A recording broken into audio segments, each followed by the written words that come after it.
now. Today is Wednesday, March 19, 2025. Live on Rosario, Cavite.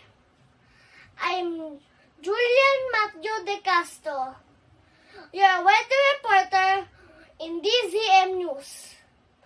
Now, let's see what is the weather for today. 24 hours, we will be expecting a sunny and cloudy weather. The winds are coming for northeast, and the wind speed is about 12 knots or 15 miles per hour. In the ocean, it will be a warm, humid weather crossing our country.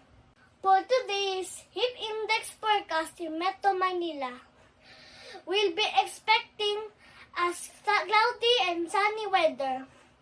Our temperature is about 36 degrees Celsius, and the humidity is about 73%. According to Pag-asa, the temperature will be very high, and you must be extra careful to avoid heat stroke. For the 3 days weather forecast on March 19, March 20, and March 21, the highest temperature will be 31 degrees Celsius, and the minimum temperature will be 24 degrees Celsius.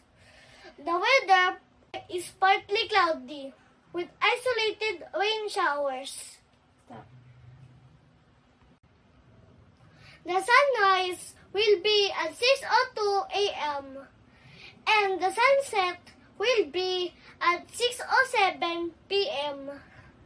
Thank you for watching. Stay safe and have a great day.